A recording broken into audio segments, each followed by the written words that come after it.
Fala galera, tudo certo, moçada, tudo tranquilo? Aqui é o Wanderson A7 do canal Química Tonight. Galera, eu vou resolver com vocês nesse vídeo as questões de química da prova da UEL de 2022. Essa prova foi feita no dia 6 de março de 2022, mais conhecido como ontem. O tema da prova era mulher.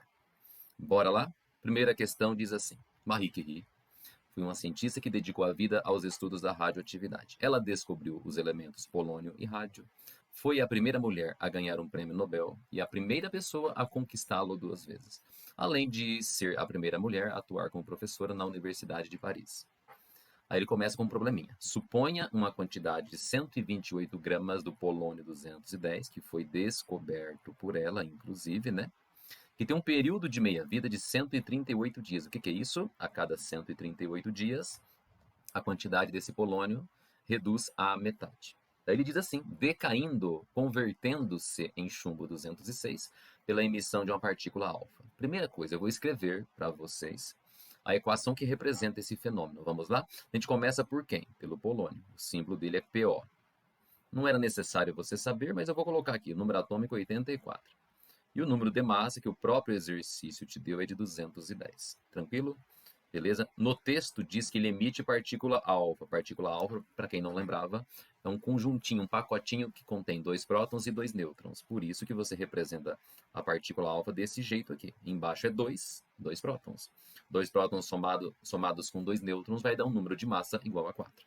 E toda vez que um elemento, ou melhor, um núcleo emite partícula alfa, seu número de massa cai 4 unidades. Então, se era 210, vai cair para 206.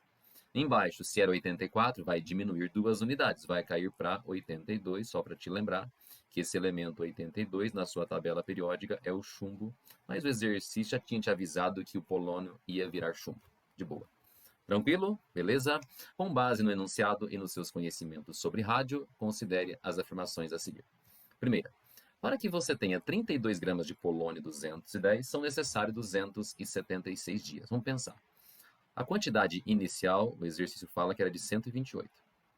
Eu nem vou escrever gramas aqui, mas são 128 gramas.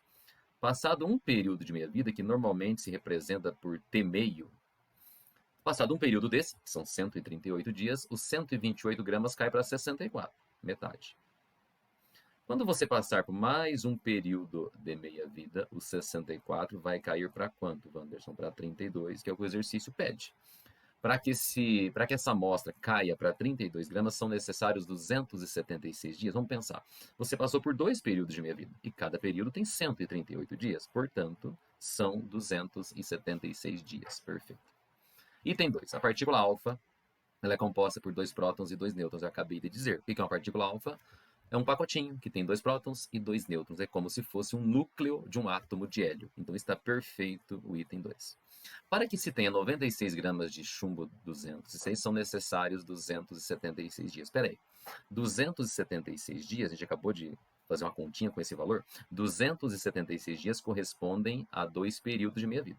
É aquele período onde os 128 gramas de polônio caem para 32. Se você fizer a diferença entre 128 e 32, o que você vai perceber?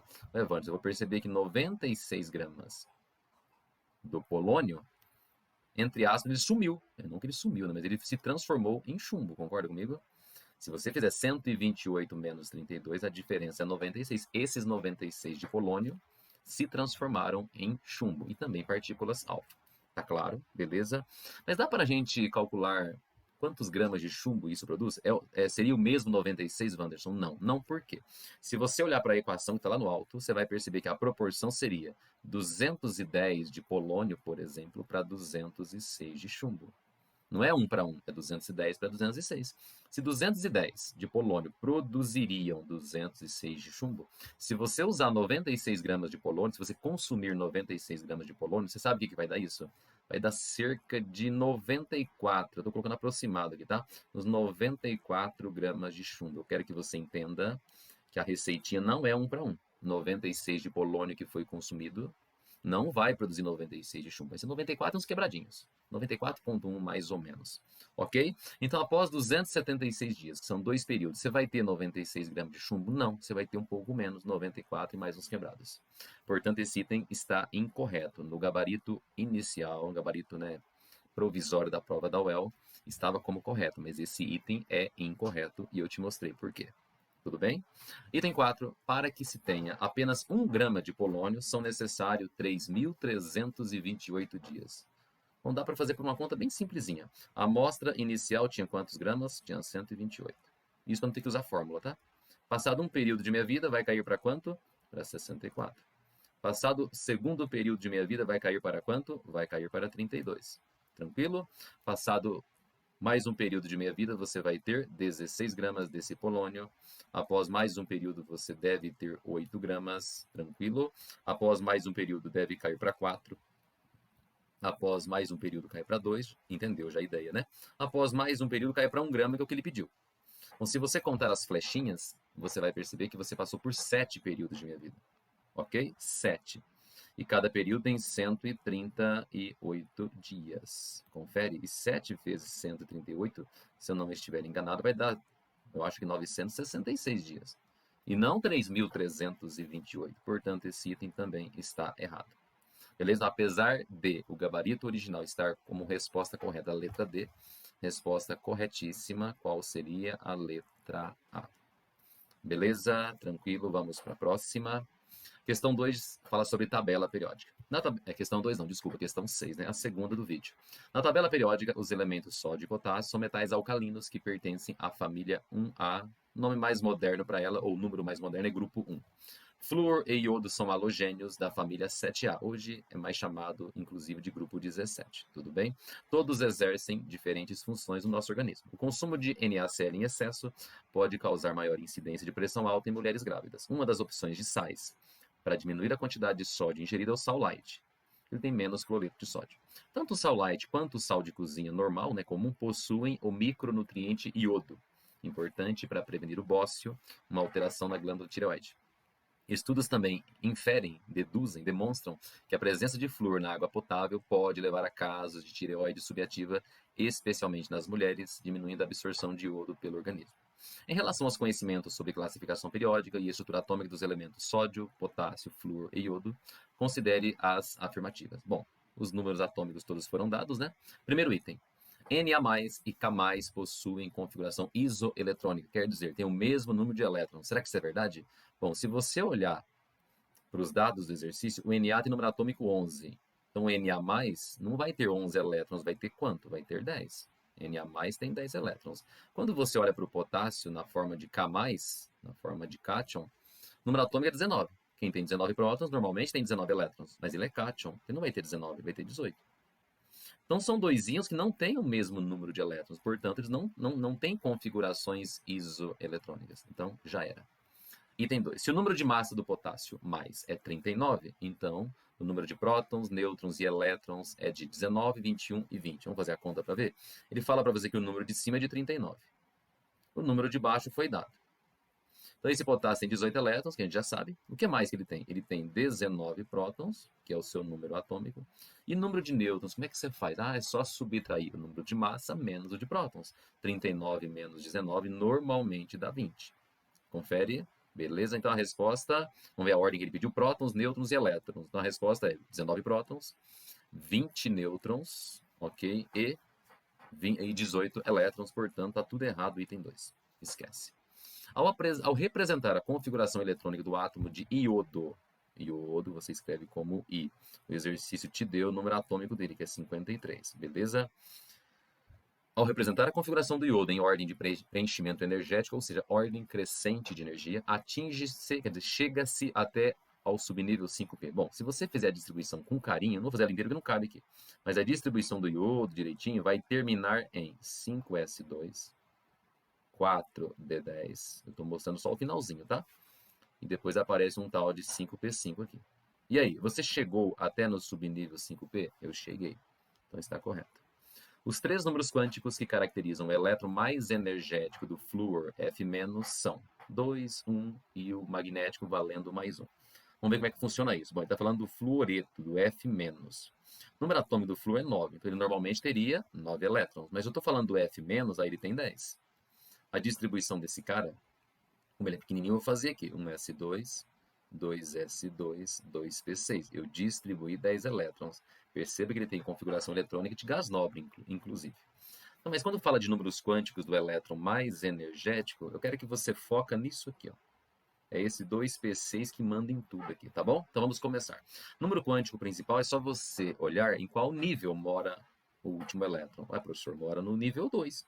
Então, o número quântico principal já é igual a 2. Número quântico secundário, ou azimutal, que é a mesma coisa, você representa pela letra L. E qual que é o número quântico secundário? Se o elétron mora num subnível do tipo P, o número quântico secundário sempre é 1. Agora eu vou ter que fazer um rabisco aqui.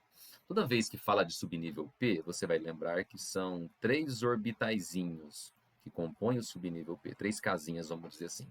Beleza? E qual que é a ordem de você preencher os elétrons? Ah, primeiro a gente semi-preenche. 1 elétron, 2, 3, 4, 5, 6. Primeiro semi-preenche, depois completa. Lembrou disso? O elétron, o último elétron, o elétron de diferenciação é esse aqui. Em qual casinha que ele mora? Não sei se você se lembrava, mas a casinha do meio é a casinha 0, a da esquerda é a casinha -1, a da direita é a +1. Então, onde está o último elétron, o elétron de diferenciação do flúor? Na casinha de número +1. O número dessa casinha representa o que para a gente? O número quântico magnético, que nessa prova foi representado como ml. Em qual casinha mora o meu elétron de diferenciação, o último elétron? Na casinha +1. Portanto, os 3 números quânticos que caracterizam o meu último elétron, ou elétron de diferenciação, são N valendo 2, L valendo 1 e o magnético valendo +1. Tudo certo, perfeito. Então, respostas corretas, eu acho que vai dar 3 e 4, letra C. Beleza? Vamos para a próxima. Agora tem umas continhas para fazer. Então, tem um texto que fala sobre o assassinato das mulheres no Brasil, principalmente durante a pandemia. Mas ele fala também de como você saber, como que você identifica o autor do disparo, analisando os metais no seu corpo, na sua mão. Beleza? Então vamos direto para o assunto aqui. Ele fala aqui no finalzinho, ó, vou começar aqui. A figura, que está do lado, exibe as regiões da mão em que as coletas são realizadas, sendo a palmar e a dorsal onde mais se concentram metais. Agora vamos para a parte química. O procedimento de coleta é feito com hastes de algodão, tipo um cotonete, umedecidos com uma solução de EDTA. Beleza? Esfregando a região na mão por 1 minuto. Posteriormente, essa haste, esse cotonete, que pode ter esse metalzinho que estava na mão do suposto autor do disparo, né? Essa haste é inserida num tubo de vidro com capacidade de 15 ml. E então são adicionados 2 ml de ácido nítrico, 10% em volume de concentração. O tubo é submetido a um aquecimento por 1 hora e finalmente a haste, o cotonetezinho, é retirado do tubo. E essa solução, que pode ter metais que estavam na mão do suposto autor dos disparos, essa solução ela é diluída para 10 ml com água. Eu queria falar um pouquinho do procedimento, como que você analisa os metais na mão do suposto autor do disparo. Entendeu? Agora vamos para a parte prática do negócio. Considere que as concentrações de chumbo, bário e antimônio determinadas após o procedimento de coleta da amostra dorsal foram respectivamente. Ele deu os valores: 510 a menos 6 gramas por litro de chumbo, 80 10 a menos 6 gramas por litro de bário, 30 vezes 10 a menos 6 gramas por litro de antimônio. Ele deu as concentrações por litro já. Não esqueça que a solução original era de 10 ml. Assinale a alternativa que apresenta a quantidade correta e aproximada do número total de mols desses elementos nessa região. Vamos fazer uma continha bem tranquila aqui, quer ver? Qual foi a concentração do bário, desculpa, do chumbo que o exercício detectou aí? Ele fala de 500 vezes 10 elevado a menos 6. Está em gramas, isso, grama por litro. Wanderson, como é que eu converto isso para mol? Bom, um jeito prático é você dividir pela massa molar que o exercício te deu, inclusive. O chumbo, cadê o valor? 207,2. Quando você resolver essa continha, o que você vai achar? A quantidade em mols de chumbo por litro. Beleza? Se você resolver essa continha em 500 por 207, vai dar aproximadamente 2,4 vezes 10 elevado a menos 6. Agora é mol. Pegou? Mol de chumbo por litro. Mol, litro, menos 1. Essa é a quantidade de chumbo. Vou trocar de cor para ninguém misturar. Agora vamos fazer a mesma conta para o bário e depois para o antimônio. Qual foi a concentração detectada de bário? 80 vezes 10 elevado a menos 6. Está em grama por litro. Vamos dividir pela massa molar do bário, cadê o valor? 137,3. Para que você está dividindo pela massa molar? Para converter de grama para mol. E se você dividir 80 por 137, vai dar mais ou menos um 0,60, bem aproximado, 0,60 vezes 10 elevado a menos 6. Como é que é a unidade disso aqui? Isso é mol de bário por litro. Pronto. Tranquilo? Beleza? Vamos trocar de cor mais uma vez, vamos fazer a conta para o antimônio.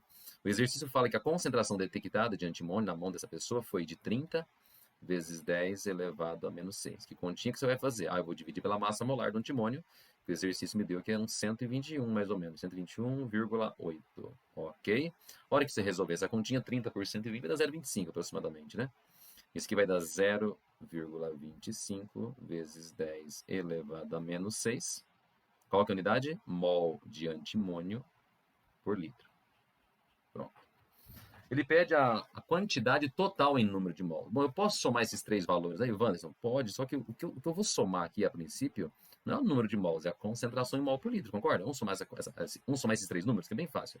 2,4 com 0,60 com 0,25. Eu acho que isso vai dar 3,25 vezes 10 elevado a menos 6. Só que isso aqui é mol por litro.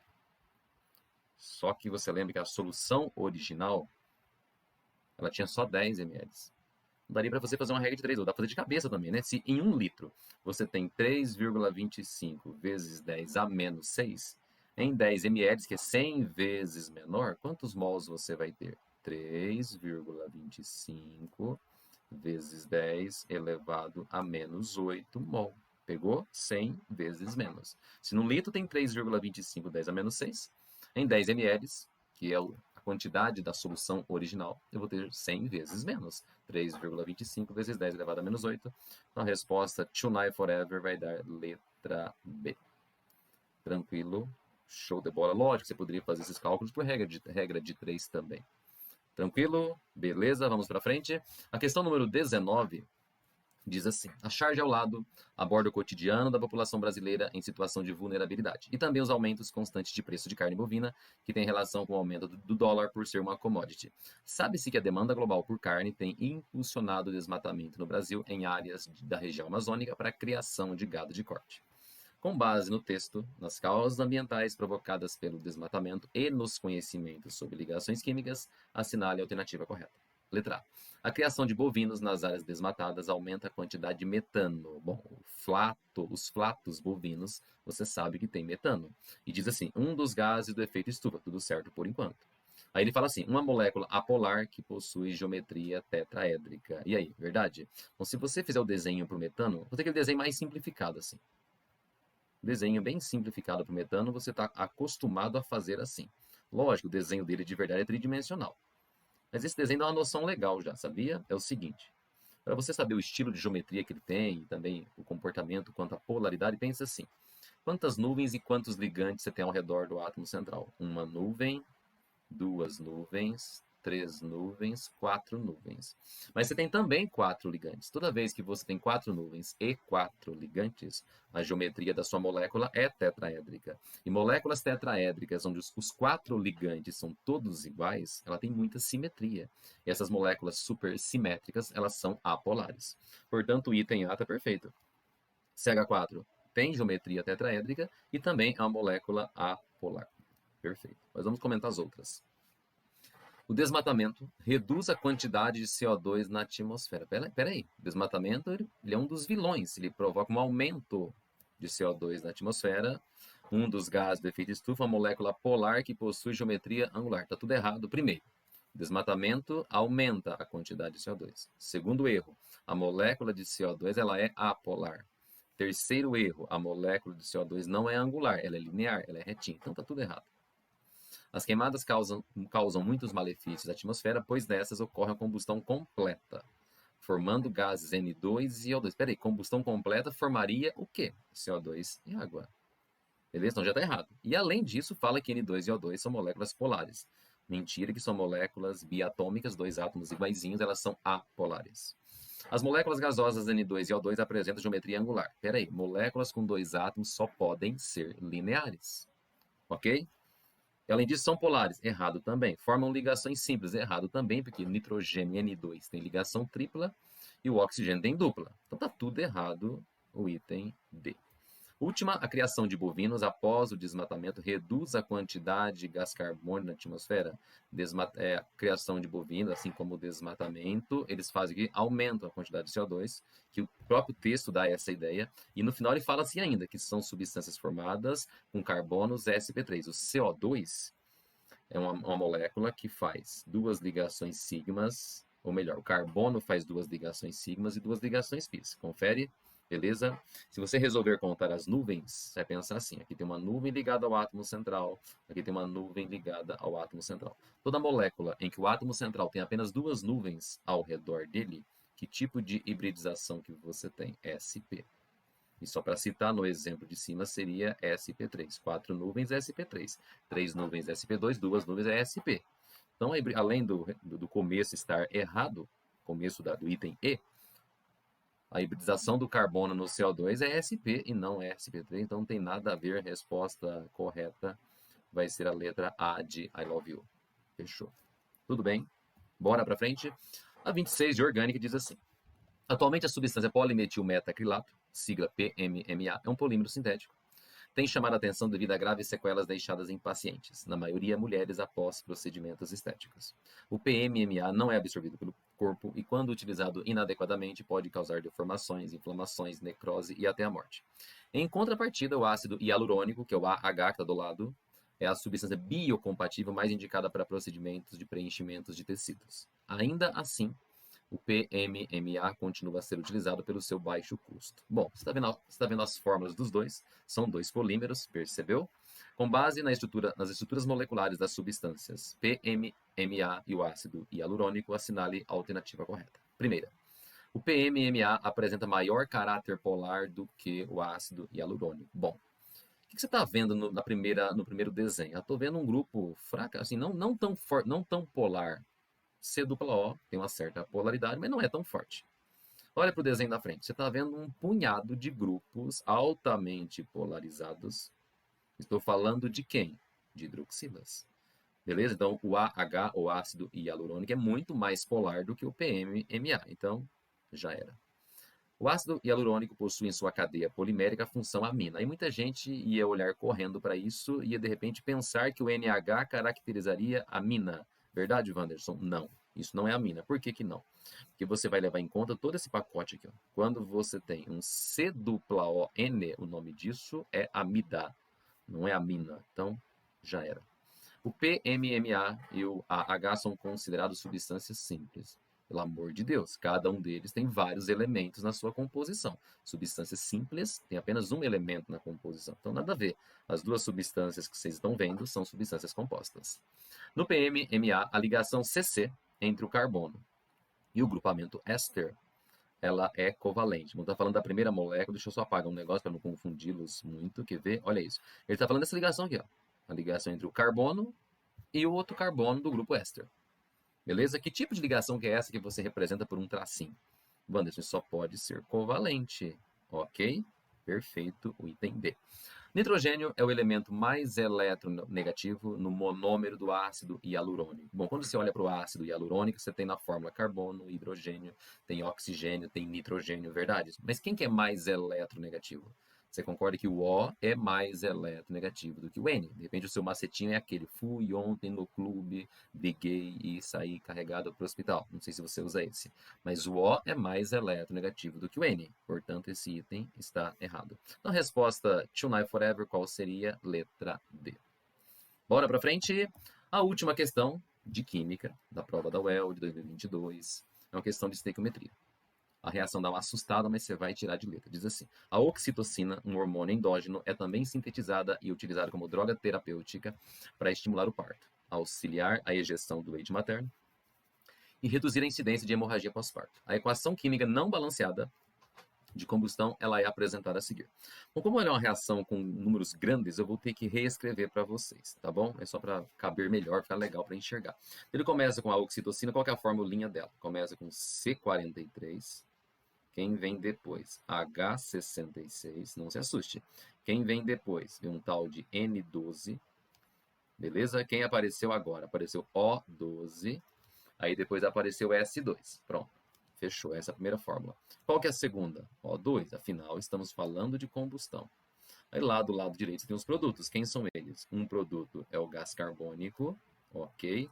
O outro é vapor de água, H2O. O terceiro é o SO2, dióxido de enxofre ou ainda anidrido sulfuroso. E a última substância é uma substância simples, que é o N2. Pronto. Beleza. O que você tem que fazer? O exercício diz que não está balanceado. Então, a primeira coisa a fazer é fazer o balanceamento da reação. Tudo bem? Tinha um bicho me incomodando aqui, mas vamos lá. Então é o seguinte, C43 de um lado, 43 carbono, do outro lado só tem um. Então você vai ter que colocar um 43 aqui. Nossa, que número gigante. Calma aí. Vamos para o H. Do lado esquerdo você tem 66. Do lado direito você tem só 2. Confere? Então você vai ter que colocar o número 33 aqui. 33 vezes 2, 66. Tá bom? Vamos para o N. Você tem 12 nitrogênios do lado esquerdo. Do lado direito você tem só 2. Vai ter que fazer virar 12. De que jeito? Colocando um 6 na frente. Oxigênio você tem 12 do lado esquerdo. Aliás, vamos deixar o O por último, né? Na regrinha do macho, é legal você deixar o O por último. Você tem 2 enxofres do lado esquerdo. Do lado direito tem um só. Então teremos que colocar 2 aqui. Agora sim eu consigo acertar os oxigênios, não é verdade? Deixa eu apagar alguns rabiscos aqui. Beleza, vamos lá. Lado esquerdo, quantos oxigênios a gente tem? Tem 12 aqui. Não dá para mexer mais com esses 12. Eu não vou poder mudar o coeficiente dessa fórmula grandona. Essa não mexe mais. Aí tem mais 2 Os aqui do ladinho. Agora vamos contar do lado direito quanto tem? 43 vezes 2, 43 vezes 2 já vai dar 86, se o Vandes não errou a conta. 33 vezes 1 aqui vai dar mais 33. Certo? 86 com 33 já deu 119, eu acho. Beleza? Aqui tem mais 4 oxigênio. Certo? Se eu não perdi as contas, deu 123 oxigênio do lado direito. Então, do lado esquerdo, eu vou ter que ter 123 também. Faz sentido? Bom, esses 12 eu não posso mexer mais com ele. Então, para chegar em 123, eu estou precisando de quanto? Preciso de 111. Qual o número que eu coloco aqui na frente, ó, que multiplicado por 2 vai dar 111? Ah, eu acho que tem que ser, Wander, 55,5. Número feio pra caramba. Mas vou colocar aqui, ó, 55,5. Tem gente que prefere colocar 111 sobre 2. Ótimo, perfeito. Qual que é a proporção dessa reação louca aí? 1 mol para 55,5, para 43, para 33, para 2, para 6. Deu uma assustada. Beleza. Agora vamos para o que interessa aqui. Olha a perguntinha. Considerando a combustão total e estequiométrica da oxitocina com 111 mols de gás oxigênio, assinale a alternativa que apresenta corretamente a quantidade em gramas de dióxido de enxofre produzida. Apesar da reação ser gigante, galera, só tem 2 substâncias que te interessam. Quem são elas? Uma é o O2 e a outra é o SO2. São as 2 substâncias que te interessam apenas. Então vamos pensar. Se você reage 55,5 de O2, você vai produzir 2 de SO2. Mas o exercício sugere um outro valor. Não quer que você reaja 55, ele quer que você reaja 111 desse aqui, que é exatamente o dobro. Concorda? Se você usar 111 mols desse, proporcionalmente você vai obter 4 mols de SO2. Faz sentido? Só que a pergunta não é quantos mols, a pergunta é qual é a massa de SO2. Mas o exercício deu um valor muito bacana. Ele falou que a massa molar do SO2 é de 64 gramas para cada mol. Se um mol pesa 64, 4 mols pesaria, entre aspas, quanto? É só fazer 4 vezes 64, uma conta super difícil, que normalmente vai dar 256. Beleza, galera? E assim a gente fecha a resolução dessa provinha super legal, uma prova bacana, bem feitinha, né? Bem bacaninha de resolver. Beleza? Espero muito que eu tenha ajudado vocês a compreender. Beleza? Se você gostar desse vídeo, dê um molde like aí, por gentileza, compartilha com a torcida do Corinthians ou do Flamengo, que já tá ótimo. Tudo bem? Um grande abraço. Até a próxima. Fui.